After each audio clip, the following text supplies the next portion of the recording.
maybe he's right.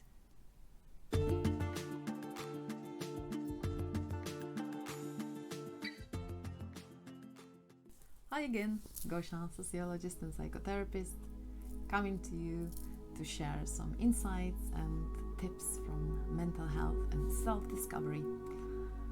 And today, criticism. You see, many people think that you should take criticism because you can learn a lot about yourself and what you can do better. And that's absolutely true. But how about taking criticism from the mouth of somebody that is utterly miserable themselves, or they are very bitter, or just simply unhappy, or it's not a very good example of a life you want to have? Should you take in that type of criticism? I've learned that the answer is no. I mean, we always can take in some of the insights they like this kind of chord, like the essence maybe of what they're referring to, because there might be a bit of truth in it. You can always learn something about yourself. But what I also learned is not to take in everything that other people say, because you see, they might also not understand what you're trying to do. So you might coming from their own perspective, their own point of view that might be totally different than yours, and maybe you put a lot of thinking into something and somebody comes and they judge it from their own limited perspective. And then if you take in that type of feedback, it might impede your development or your project or whatever you're trying to achieve. So I admit it's very tricky to establish this kind of balance in not taking in advices from somebody that is not example of themselves for the life you want to have, but also not closing yourself off totally from learning something about yourself that other might see that you are not. So for that, the best, if you could have some of the healing done in terms of your own wounding, like you've been criticized in the past, either by teachers, parents, previous partners, and maybe even your children and family, or you have toxic friends. And maybe you thought that you should always hear them out, and you always should say, yeah, you're right, actually, yeah, I mean, if you see it and I don't, probably you're right.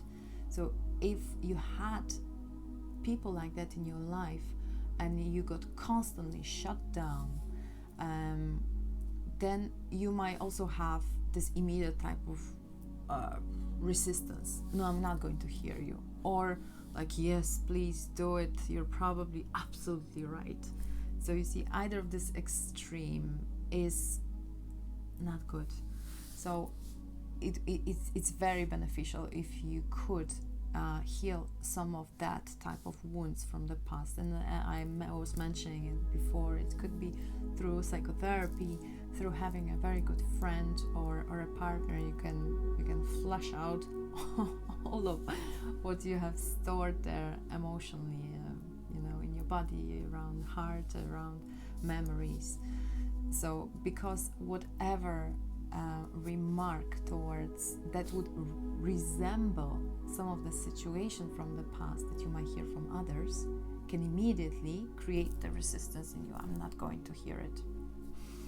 And so that's one thing. The other one is to have a genuine sense of self-worth. Because if you know you are okay or you're awesome, like depending where you are, then you also won't take abuse easily. And then you will know that I'm not going to take criticism from somebody that I would not take advice from. That's actually a very good idea. So again, my next lead is establishing self-confidence. And a lot of people that like to be in the misery box, they always like to mention, no, self-confidence is very dangerous because then you might, grow up in pride and then you're lost. And one Buddhist teacher said that you don't need pride if you have self-confidence. So it's something different. But only you can distinguish that with the help of your friends. Where is the boundary? Where is the difference?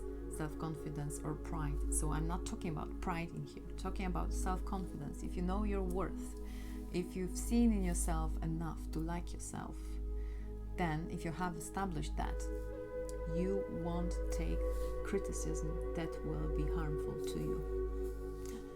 So summarizing, taking criticism, yes, please, and we should learn that to do it smoothly, with no drama, with no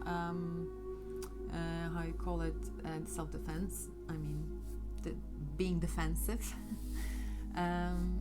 type of attitude, but also not taking in everything. Just remember, other people can see only as much as they can from their own standpoint, from their own perspective of their own life, their own experiences. So they might not totally understand where you come from.